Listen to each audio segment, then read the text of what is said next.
ABC 15's Impact Earth is all about how climate change is impacting our communities and our daily lives. And the one thing that has definitely changed our lives is COVID-19. Tonight, we have an exclusive interview with one of the scientists who has found a link between climate and COVID.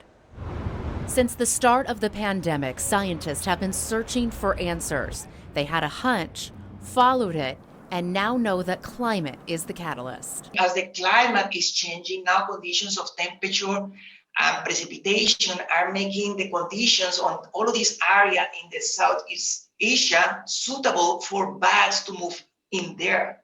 So now there are over 100 new species of bats coming into this area. And obviously, every one bat is a potential recipe for disaster. Now you had 100 of them. Camilo Mora is a researcher at the University of Hawaii. He and his team have mapped the world's vegetation over the last century and found shrubland transforming into forest, bats migrating there, and then people chopping those trees down to make way for industries. For every human being, we are cutting 2 trees, 14 billion trees being cut a year. So obviously, we are just making it possible for us to increase this contact between the bats and us because we just keep moving closer and closer to these habitats that were used to be pristine and totally occupied for the bats. And now we just want to go and take the habitat from them. And there are the consequences. You know, these bats are not going to go easy on us. And this COVID is just one out of hundreds of these examples in which things could have gone wrong by us pissing off nature and us expecting that nothing is going to happen.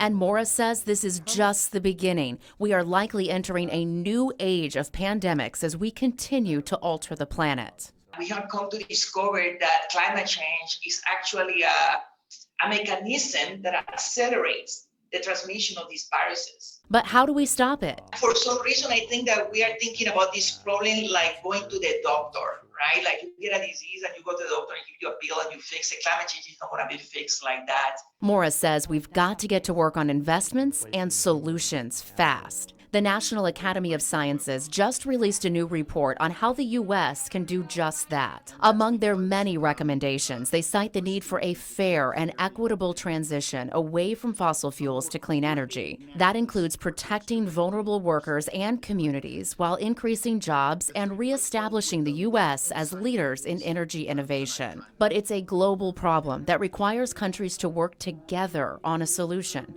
and everyone has to do their part. Sullins, ABC 15, Arizona.